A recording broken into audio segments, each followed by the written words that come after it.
Hello, welcome, good morning, नमस्कार, सुप्रभात। कैसे हैं आप सभी लोग? उम्मीद करते हैं कि आप सभी लोग अच्छे होंगे और अपनी अपनी स्टडी को बहुत अच्छे ढंग से कर रहे होंगे। तो हम आज फिर आपके सामने एक बार प्रस्तुत हुए हैं आज की एक नई क्लास लेकर के। और पिछली कक्षा में हम जो है राष्ट्रीय शिक्षा नीति 2020 यानी कि नेशनल एजुकेशन पॉलिसी 2020 के बारे में चर्चा कर रहे थे। और उसी का सेकंड पार्ट लेकर के हम आपके सामने अभी उपस्थित हुए हैं। तो चलिए प्रारंभ करते हैं आज का अपना सेशन। तो आप सभी से अनुरोध है कि आप सभी लोग ज़्यादा से ज़्यादा संख्या में जुड़ जाइए, क्लास को लाइक कीजिए, शेयर कीजिए और अपनी स्टडी प्रारंभ कीजिए। तो चलिए प्रारंभ करते हैं आज का अपना सेशन और बढ़ते हैं आगे की ओर। तो सबसे पहले आज का मोटिवेशनल कोट कि प्रतिदिन की गई छोटी सी कोशिश एक दिन बड़ा परिणाम लाती है। क्या कि प्रतिदिन की गई एक छोटी सी कोशिश एक दिन बड़ा परिणाम लाती है। तो आप बेफिक्र होकर के, निश्चिंत होकर के अपनी स्टडी में लग जाइए। अगर आप मेहनत कर रहे हैं तो आपकी मेहनत एक दिन ज़रूर सफल होगी और आपको अपनी मंजिल ज़रूर मिलेगी, आपको अपनी परीक्षा का परिणाम ज़रूर मिलेगा। तो चलिए प्रारंभ करते हैं आज की क्लास। तो हम पढ़ रहे थे राष्ट्रीय शिक्षा नीति 2020 के बारे में। तो राष्ट्रीय शिक्षा नीति 2020 का ये सेकंड पार्ट है। तो क्या है इसमें? राष्ट्रीय शिक्षा नीति 2020 वर्तमान की 10+2 स्कूली व्यवस्था 3 से 18 वर्ष के सभी बच्चों के लिए पाठ्यचर्या और शिक्षण शास्त्रीय आधार पर 5+3+3 की नई व्यवस्था में करने की बात करती है। यानी कि अभी हमारी वर्तमान में जो चल रही थी वो क्या चल रही थी? 10+2 चल रही थी, 10+2 चल रही थी। और अभी हाल ही में राष्ट्रीय शिक्षा नीति 2020 के अनुसार 5+3+3+4 ये वर्तमान में स्कूली व्यवस्था हो गई है, जिसके माध्यम से बच्चों को शिक्षण कराया जाएगा। तो ये बड़ा ही इंपॉर्टेंट है टॉपिक, आपकी परीक्षा में आता ही आता है और यहीं से सीधा सीधा प्रश्न छप जाता है। यहीं से सीधा सीधा प्रश्न छप जाता है, तो आप लोग इसको ध्यान में रखिएगा। तो अब जो है 5+3+3+4 ये ढांचा है शिक्षा का हमारा। इसके अनुसार जो है अब बच्चों को शिक्षण कराया जाएगा। तो अब बता देते हैं आपको, मौजूदा जहाँ ढांचा हमारा जो क्या था वो ये था हमारा, ये था 10+2 वाला, 10+2 यानी कि 10 वर्ष की उम्र में जो बच्चा जो है 6 से 16 वर्ष की आयु वाला बच्चा जाता था। और उसके बाद में आगे जो फर्स्ट ईयर और 12th यानी कि 11वीं और 12वीं बचती थी, उसमें 16 से 18 वर्ष का बच्चा विद्यालय जाता था। अब हमारा जो वर्तमान में नया ढांचा है वो चेंज हो गया है। ये देखिए यहाँ पे, यहाँ पे देखिए आप, 5+3, जैसे आपको मैंने बताया 5+3+3+4 ये हो गया है। 5+3+4 बड़ा ही इम्पोर्टेंट टॉपिक है आपके लिए। ये परीक्षा में आपकी आता ही आता है, परीक्षा में आपकी आता ही आता है। तो आप इसको अच्छे से तैयार करें। क्या हो गया अब यहाँ पे, ये देखिए आप, ये 5+3, ये देखिए, ये 5 वर्ष, ये आपका 3, ये 3 और ये 4, ये अभी ढांचा वर्तमान में जो है राष्ट्रीय शिक्षा नीति 2020 के अनुसार जो है बच्चों के शिक्षण कार्य के लिए आधारित कर दिया गया है। तो अब इसमें कैसे शिक्षण होगा ये हम आपको बता देते हैं। अब यहाँ देखिए आप, सबसे पहली स्टेज कौन सी है? 3+2, यानी कि इसके अंदर फंडामेंटल स्टेज, पहली स्टेज आएगी आपकी फंडामेंटल स्टेज। फंडामेंटल स्टेज इसके अंतर्गत क्या है आपको कि मल्टी लेवल प्ले और एक्टिविटी बेस्ड। यानी कि अब क्या होगा कि स्टार्टिंग में जो बच्चा विद्यालय जाता था, यानी कि प्राथमिक जो विद्यालय है उनके अंतर्गत जो बच्चा जाता है वो पहली क्लास से जाता था। कौन सी क्लास से जाता था? पहली क्लास से, कक्षा 1 से, एक कक्षा 1 से विद्यालय जाता था।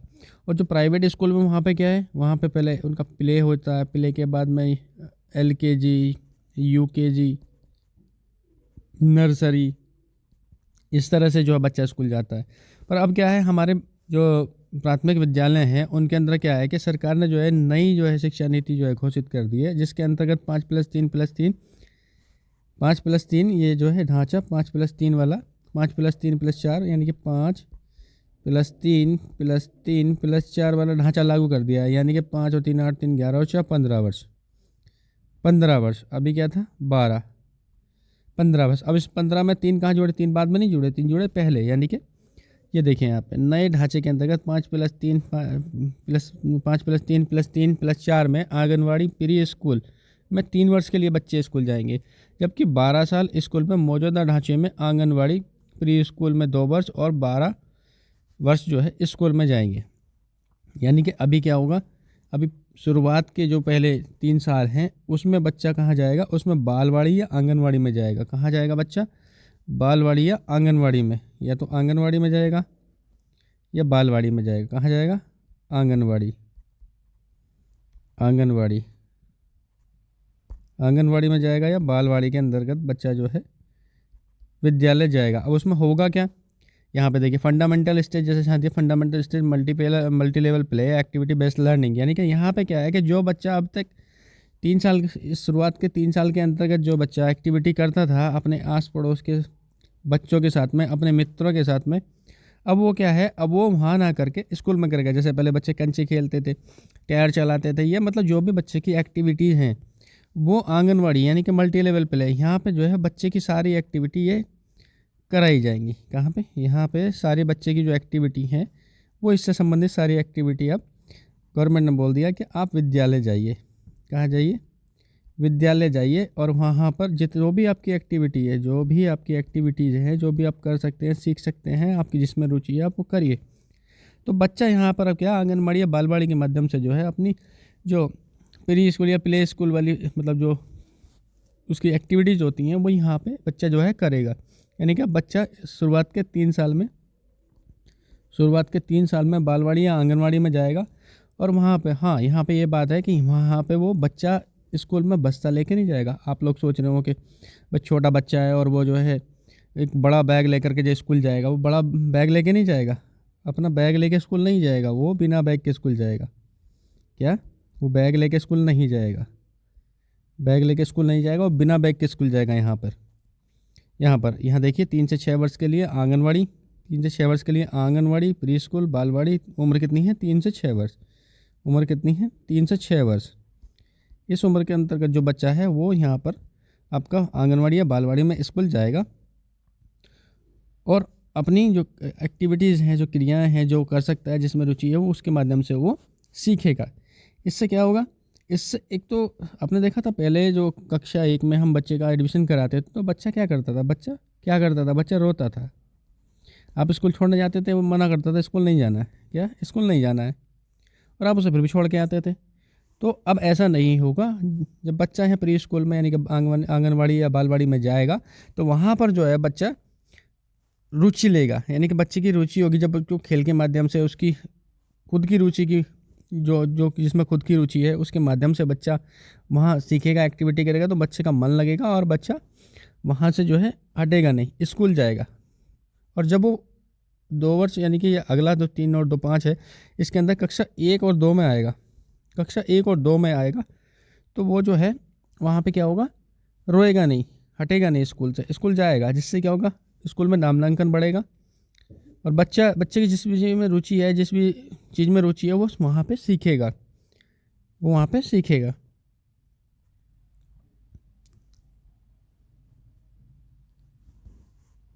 तो यहाँ पे बच्चा क्या है, ये जो एक्टिविटी करता था पहले ये नहीं करेगा। अब बच्चा जो है आराम से स्कूल जाएगा और वहाँ पर जा कर के अपनी जो भी एक्टिविटीज़ हैं, जो भी वो कर सकता है वो करेगा। अब यहाँ पे क्या होगा, क्या अब यहाँ पे जो होगा, यहाँ पे कोई एग्ज़ाम नहीं होगा बच्चे का, यहाँ पे कोई एग्ज़ाम नहीं होगा बच्चे का। अब जब एग्ज़ाम नहीं होगा तो बच्चा क्या होगा, फेल नहीं होगा, बच्चा फेल नहीं होगा, यहाँ पे कोई एग्ज़ाम नहीं होगा। अब जब वो 1 टू क्लास कक्षा वो 1 2 में जाएगा तो यहाँ पे उसका बच्चे का एग्ज़ाम होगा, यहाँ पे एग्ज़ाम होगा। यहाँ पे कोई एग्ज़ाम नहीं होगा, शुरू के 3 वर्ष कोई एग्ज़ाम नहीं होगा, पर वो जब 6 से 8 वर्ष की उम्र में जाएगा कक्षा 1 कक्षा 2 में, तो वहाँ पर उसका एग्ज़ाम होगा। तो इस तरह से बच्चे की रुचि बढ़ेगी और बच्चा जो है विद्यालय से भागेगा नहीं और वो स्कूल जाएगा और अपना अध्ययन करेगा। आगे आप देखिए, आगे अगले जो 3 वर्ष हैं, कक्षा 3 से 5, यहाँ पे क्या है, यह है प्रिपरेटरी स्टेज। प्रिपरेटरी से इसमें क्या होगा, पढ़ाई, खेल कूद से जुड़ी खोज परक, एक्टिविटी बेस्ड लर्निंग और इंटरेक्टिव लर्निंग बच्चे को कराई जाएगी। यानी कि बच्चा खुद चीज़ों को करेगा, उनको करके सीखेगा और नई चीज़ों के बारे में अपने ज्ञान का सृजन करेगा। आगे क्या है, 3 वर्ष की उम्र, 3 वर्ष यानी कि 5, ये 5 हो गया, 5, ये 3 हो गया, इसके बाद में फिर अगला 3 है। इसमें क्या है, 3 वर्ष की उम्र में बच्चा जो कक्षा 6 से 8 की क्लास, कक्षा 6 से 8 की क्लास आएगी यहाँ पे। और यह 11 से 14 वर्ष का बच्चा होगा, 11 से 14 वर्ष उम्र होगी यहाँ पे बच्चे की। यहाँ पे क्या है, क्या कक्षा 6 से 8 में क्या है, इसमें वोकेशनल कोर्सेस जोड़ दिए गए हैं, यानी कि जैसे कंप्यूटर है आपका, तो यहाँ पे बच्चों को जोड़ दिया गया है, जिससे बच्चे जो हैं व्यावसायिक शिक्षा के बारे में भी सीख सकें, समझ सकें। तो इस तरह से जो है यहाँ पे अध्ययन कराया जाएगा।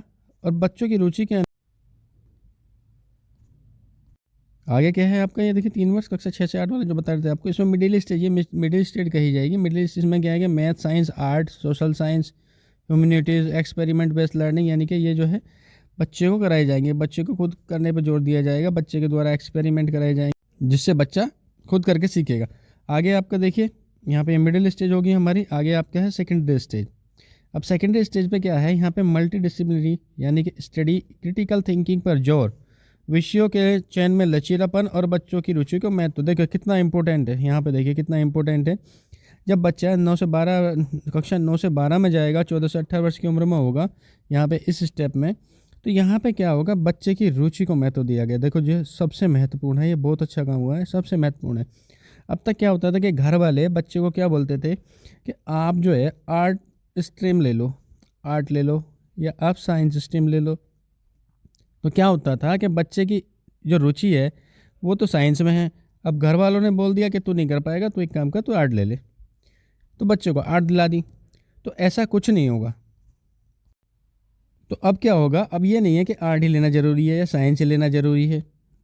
अब आप सोच रहे होंगे कि सर ऐसा है कि आर्ट के साथ में हम साइंस भी पढ़ सकते हैं, साइंस भी पढ़ सकते हैं, हिंदी भी पढ़ सकते हैं, मैथ भी पढ़ सकते हैं। तो बिल्कुल आप जो है अब कोई भी सब्जेक्ट चूज़ कर सकते हो, कोई भी सब्जेक्ट क्या कर सकते हो, चूज़ कर सकते हो। यानी कि अब कोई बाध्यता नहीं है किसी भी तरह की, कोई बर्डन नहीं है। जिस विषय में आपकी रुचि है, जिस विषय में आपकी रुचि है, आप वो विषय जो है सेलेक्ट कर सकते हो और अध्ययन कर सकते हो। यानी कि जो स्ट्रीम का झंझट था वो ख़त्म कर दिया गया है। अब क्या है, आप मल्टी लैंग्वेज सेलेक्ट कर सकते हो। क्या कर सकते हो, मल्टी लैंग्वेज सेलेक्ट कर सकते हो। और हिंदी चाहिए हिंदी, और साइंस चाहिए साइंस, या जो भी आपको सब्जेक्ट पसंद है आप उसके अनुसार अपना अध्ययन कर सकते हो। तो यहाँ पे इन्होंने कहा है कि multi disciplinary study, critical thinking पर जोर देना, विषयों के चयन में लचीलापन और बच्चों की रुचि को महत्व देना। यानी कि बच्चे की रुचि जिसमें भी है, अब बच्चा वो सब्जेक्ट ले सकता है और उसे आसानी से पढ़ सकता है, उसमें किसी भी तरह का उस पर बर्डन नहीं होगा। जैसा वो चाहे वैसे अपने इच्छा अनुसार पढ़ सकता है। तो देखिए कितना अच्छा हुआ है, कितना अच्छा हुआ है। यहाँ देखिए बच्चा सीधा ही जो पहली क्लास में जाता था, शुरुआत में जब हम और आप पढ़ते थे तो क्या होता था कि सीधे ही पहली क्लास में एडमिशन होता था। किस में होता था, कक्षा 1 में एडमिशन होता था सीधा। अब बच्चे को कुछ पता तो है नहीं, अब बच्चा तो अपने मातृभाषा, क्षेत्रीय भाषा या स्थानीय भाषा के माध्यम से विद्यालय में आया है, और जैसा वह ज्ञान लेकर के आया है वैसे उसी भाषा में और उसी वातावरण के अनुसार वह ज्ञान सीखना चाहेगा। अब यहाँ पे आके बच्चों को जो है अचानक अजीब अजीब लगता है, यानी कि अपने वातावरण से जब यहाँ आया, वो घर के वातावरण से विद्यालय के वातावरण में आया, तो उसे कुछ अच्छा नहीं लगता, चिड़चिड़ा सा हो जाता है। ऐसा लगता है कि मुझे यहाँ पे कहाँ छोड़ के जा रहे हैं, जेल में छोड़ के जा रहे हैं। ऐसा लगता है बच्चे को कि मुझे यहाँ पे ये ज़बरदस्ती छोड़ के जा रहे हैं।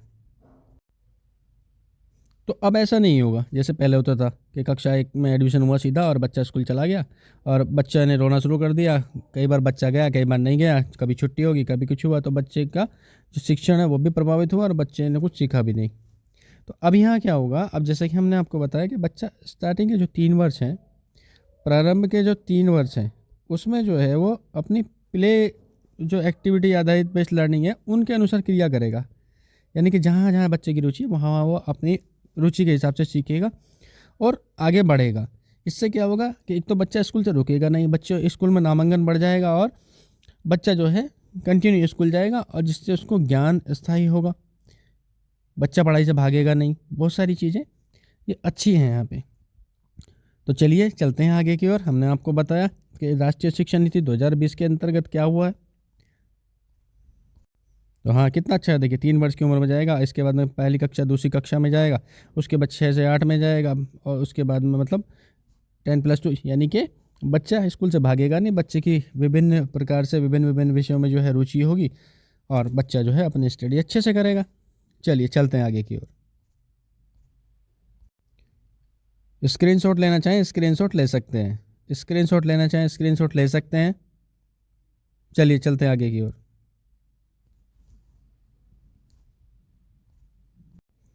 तो अब आपकी राष्ट्रीय शिक्षा नीति जो 2020 है उसके अंतर्गत ये कुछ महत्वपूर्ण पॉइंट जो है दिए हुए हैं। इसमें एक पॉइंट दिया हुआ है यहाँ पे स्कूल एजुकेशन, इसके बारे में स्कूली एजुकेशन, स्कूली व्यवस्था कैसी होगी सब चीज़ बताया हुआ है। तो आप पॉइंट बाय पॉइंट समझते जाइएगा, वही आपकी परीक्षा के लिए बहुत इंपॉर्टेंट है, एक एक लाइन इंपॉर्टेंट है, तो आप ध्यान से पढ़िएगा, नोट डाउन कीजिएगा, स्क्रीनशॉट लीजिएगा। और हाँ, क्लास को लाइक और शेयर तो कर दो यार, क्लास को लाइक और शेयर तो कर दो।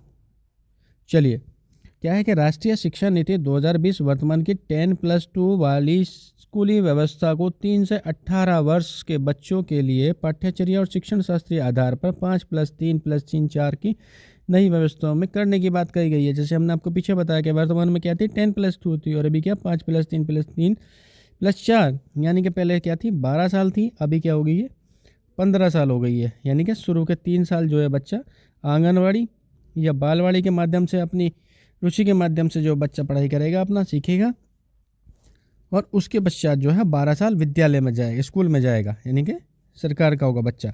तो चलिए आगे आपको बताते हैं अगला पॉइंट। अगला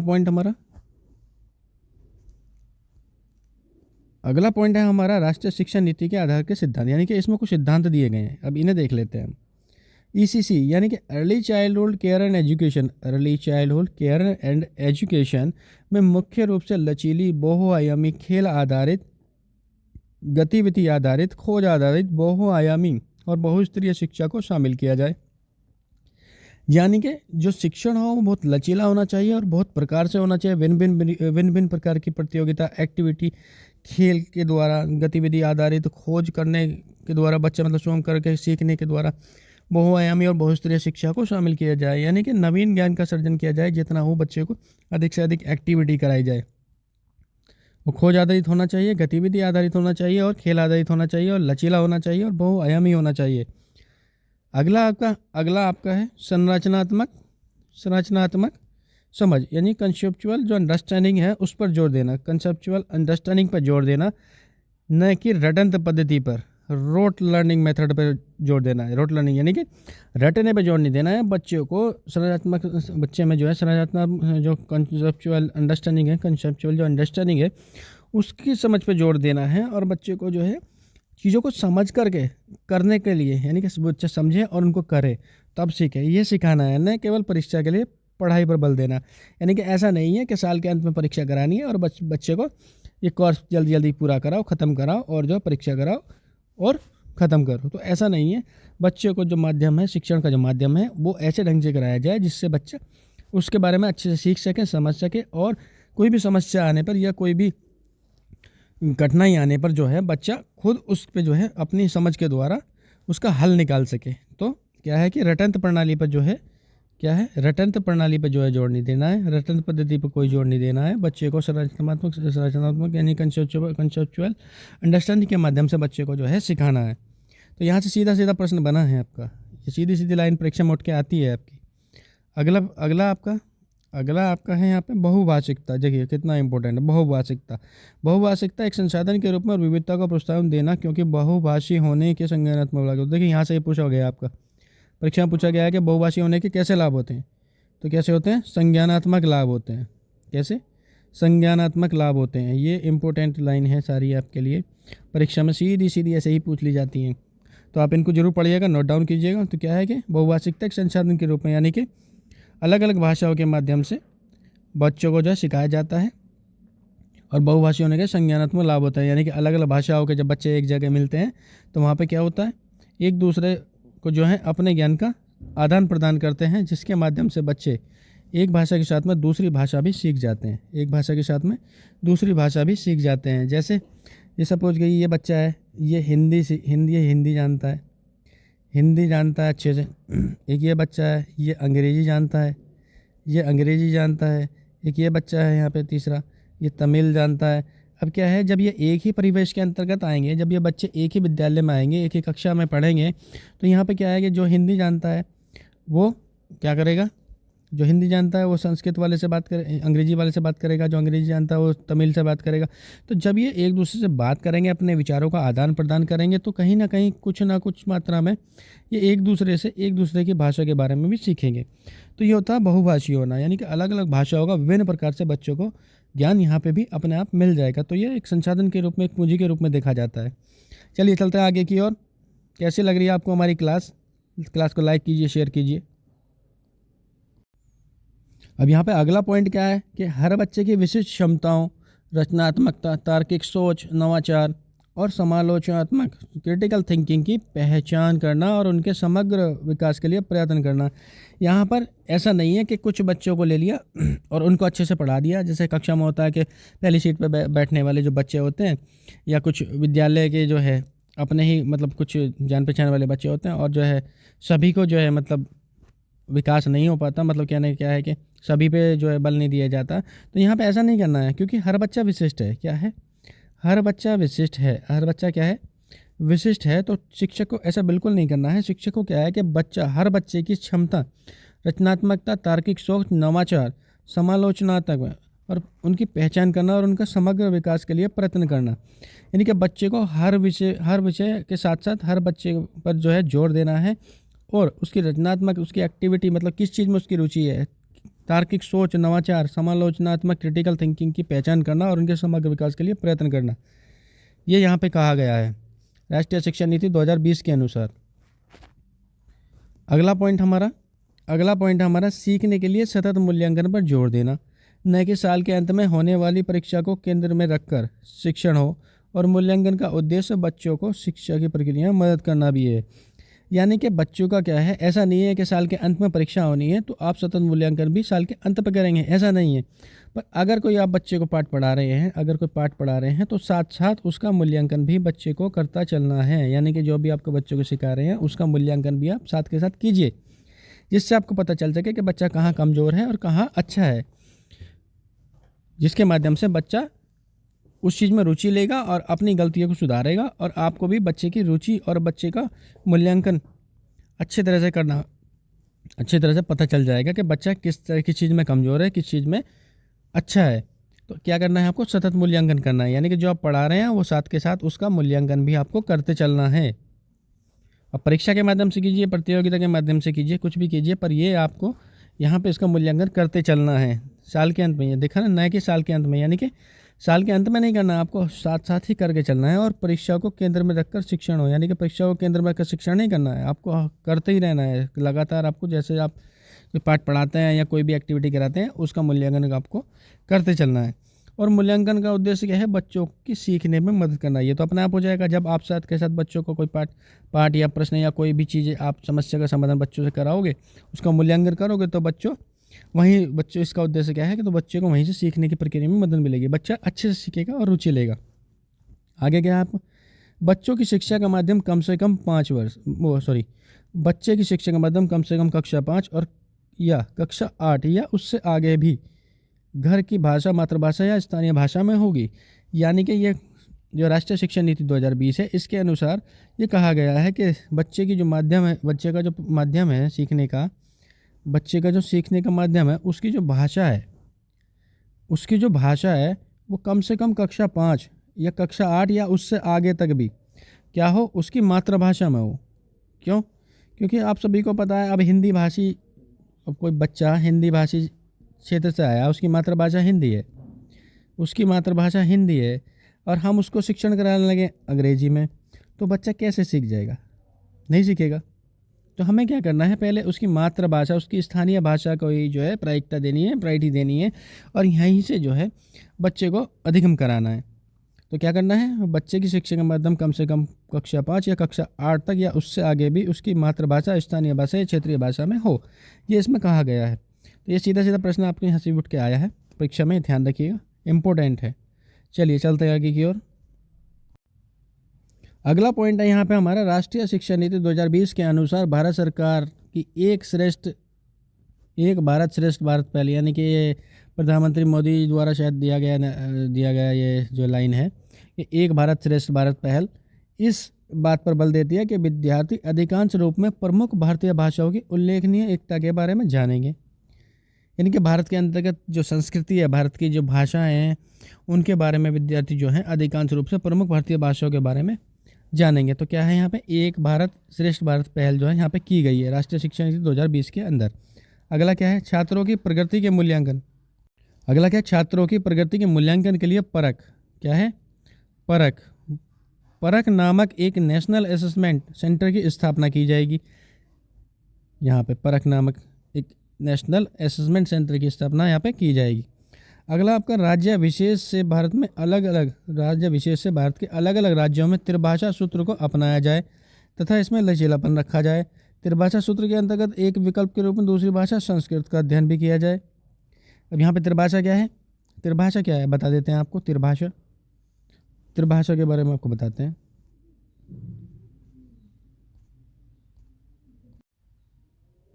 सपोज यहाँ कोई बच्चा आता है अपनी पृष्ठभूमि से और उसकी जो भाषा है वो हिंदी है, हिंदी भाषी क्षेत्र से आता है, वो हिंदी भाषा क्षेत्र से आता है। अब दूसरी भाषा क्या होगी, अंग्रेजी। और तीसरी भाषा क्या होगी, मॉडर्न। ये त्रिभाषा फॉर्मूले में पढ़ाया जाए, यानी कि बच्चे को जो है अपनी मातृभाषा या स्थानीय भाषा के साथ साथ अन्य जो विषय है उनको भी जोड़कर पढ़ाया जाना चाहिए। तो ये त्रिभाषा, यहाँ पे त्रिभाषा जो है सूत्र को अपनाया जाए। अब आगे ये क्या कह रहे हैं, आगे कह रहे हैं, ये देखिए इंपॉर्टेंट है, त्रिभाषा सूत्र के अंतर्गत एक विकल्प के रूप में दूसरी भाषा संस्कृत को भी अध्ययन किया जाए। तो यहाँ से सीधी सीधी लाइन आती है कि संस्कृत को यहाँ पे एक विकल्प के रूप में जो है दूसरी भाषा संस्कृत का अध्ययन किया जाए। तो ये इंपॉर्टेंट है, ये आप ध्यान रखिएगा। अब आप सोच रहे होंगे कि सर कोई बच्चा है, उस बच्चे की जो मदर टंग है, कोई बच्चा है उस बच्चे की मदर टंग जो है मराठी है, तो अब इसमें क्या है, अगर उसकी मदर टंग मराठी है तो पहली भाषा उसकी मराठी होगी, दूसरी हिंदी हो सकती है, तीसरी अंग्रेजी हो सकती है। तो इस तरह से त्रिभाषा सूत्र के माध्यम से जो है बच्चे को शिक्षण कराया जाए, ये राष्ट्रीय शिक्षा नीति 2020 कहती है। तो ये बहुत इंपॉर्टेंट टॉपिक है, आप इस चीज़ को ध्यान रखिए और नोट डाउन कीजिए और अच्छे से पढ़िए।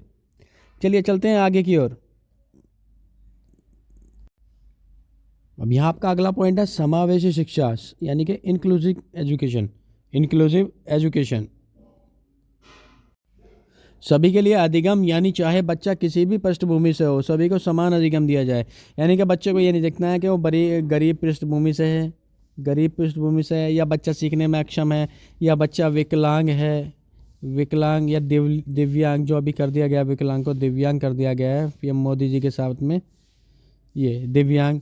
तो यहाँ पे कोई भेदभाव बच्चों के साथ में नहीं करना है। अब बच्चा किसी भी पृष्ठभूमि से आए, सभी को जो है समावेश करना है, यानी कि किसी भी बच्चे को ऊंच नीच की दृष्टि से नहीं देखता है, कोई भेदभाव नहीं करना है। क्या नहीं करना है, कोई भेदभाव नहीं करना है बच्चों के अंतर्गत, कोई भेदभाव नहीं करना है किसी भी चीज़ को लेकर के, चाहे वो किसी भी पृष्ठभूमि का बच्चा हो, चाहे वो विकलांग हो, चाहे वो गरीब कोटि का हो, चाहे वो किसी भी समाज से हो, किसी भी कैटेगरी से हो, इसमें कोई भेदभाव नहीं करना है। क्या करना है, समावेशी, यानी कि इंक्लूसिव एजुकेशन के माध्यम से सभी बच्चों का अधिगम, यानी चाहे बच्चा किसी भी पृष्ठभूमि से हो, सभी को समान अधिगम, यानी कि सभी को बराबर सिखाना है, बराबर समझाना है, सभी के प्रति जो है समान दर्जा रखना है, किसी को भी भेदभाव नहीं करना है।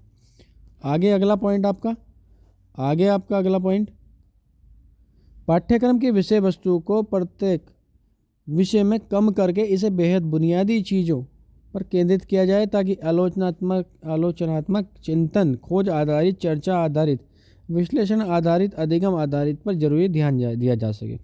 यानी कि पाठ्यक्रम जो है उसमें किसी भी विषय को बढ़ा चढ़ा के ज़्यादा पेश ना किया जाए, उसको बल्कि कम करके उसमें जो बुनियादी चीज़ें हैं, यानी कि जिस चीज़ों को ज़रूरी है शिक्षण कराना, बच्चे को बताना सिखाना ज़रूरी है, उन चीज़ों पर ध्यान दिया जाए, उन पर ध्यान केंद्रित किया जाए, ताकि जो है बच्चों का आलोचनात्मक चिंतन और खोज आधारित तथा चर्चा आधारित और विश्लेषण करने की जो क्षमता बच्चों की है वो अधिक से अधिक हो सके। यानी कि बच्चा स्वयं पे डिपेंड हो जाए, मतलब स्वयं करने की उसमें बच्चे में जो है आदत आ जाए, और बच्चा जो है किसी भी समस्या का हल अपने आप निकाल सके। तो पाठ्यक्रम की किसी वस्तु को जो है क्या कम करके बेहद बुनियादी बनाना है, और मतलब बुनियादी चीज़ों पर केंद्रित करना है, और इसमें जो है बच्चे का खोज आधारित, चर्चा आधारित, विश्लेषण आधारित, अधिगम पर जरूरी ध्यान दिया जा सकेगा। चलिए चलते हैं अगली पॉइंट पे।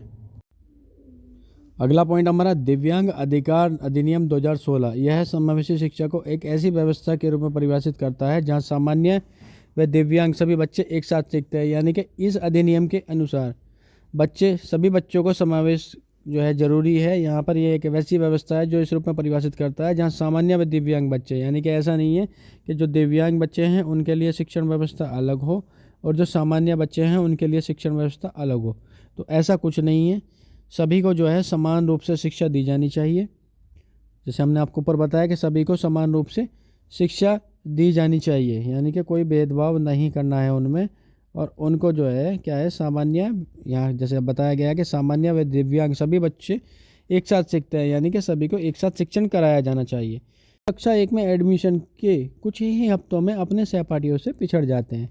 यानी कि जो बच्चे यहाँ अपने सहपाठियों द्वारा जो है कक्षा 1 में जो है पिछड़ जाते हैं, उनके लिए यह एक 3 महीने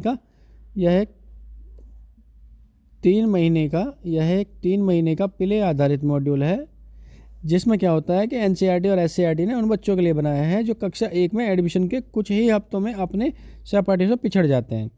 अगला पॉइंट यहाँ पे राष्ट्रीय शिक्षा नीति 2020 के अनुसार अधिगम प्रयोगात्मक होना चाहिए, जिसमें स्वयं करके सीखना और प्रत्येक विषय में कला और खेल को एकत्रित किया जाए। देखो कितना इंपॉर्टेंट दिया है यहाँ पे, कितना इंपॉर्टेंट दिया है।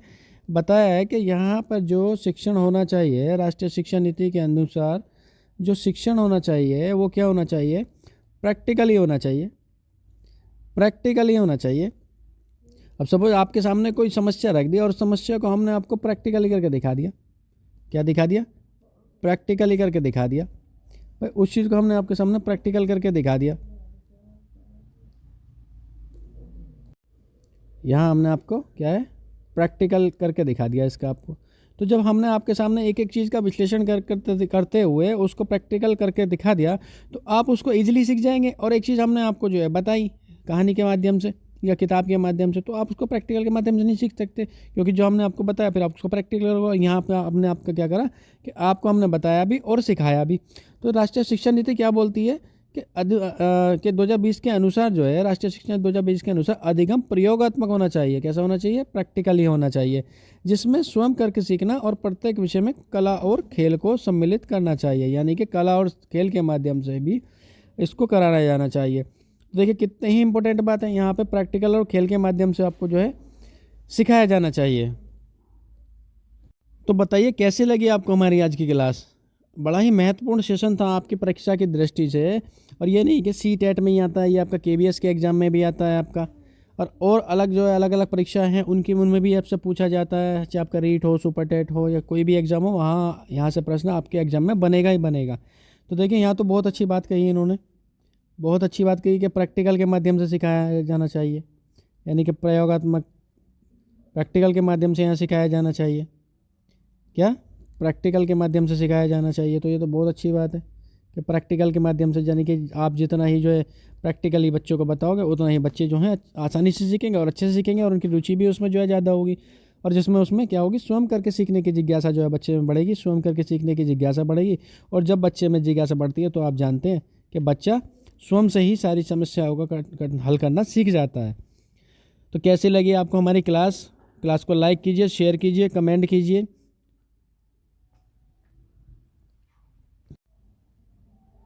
तो उम्मीद करते हैं आपकी स्टडी बहुत अच्छी चल रही होगी और आप अच्छे से अपनी स्टडी कर रहे होंगे। तो इन्हीं उम्मीदों के साथ आज की क्लास का यहीं पर समापन करते हैं और मिलते हैं आपसे जल्द ही अगले क्लास में।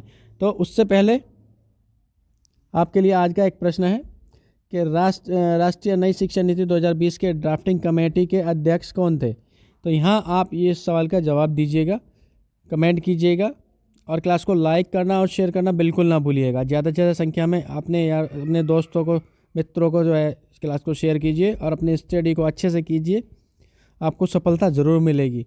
तो इसी के साथ आज की क्लास का समापन करते हैं और मिलते हैं जल्द ही अगली क्लास में महत्वपूर्ण प्रश्न लेकर के। जी हाँ, राष्ट्रीय शिक्षा नीति 2020 के बहुत ही महत्वपूर्ण प्रश्न जो आपकी परीक्षा में सीधे सीधे ही छपेंगे, यानी कि आपको दोबारा पढ़ने की ज़रूरत बिल्कुल नहीं होगी। एक बार पढ़ो और हमेशा के लिए याद रखो, बस। तो नेक्स्ट क्लास में मिलते हैं राष्ट्रीय शिक्षा नीति 2020 के महत्वपूर्ण इम्पोर्टेंट प्रश्न लेकर के, इम्पोर्टेंट क्यूज लेकर के। तो तब तक के लिए जय हिंद, वंदे मातरम, धन्यवाद।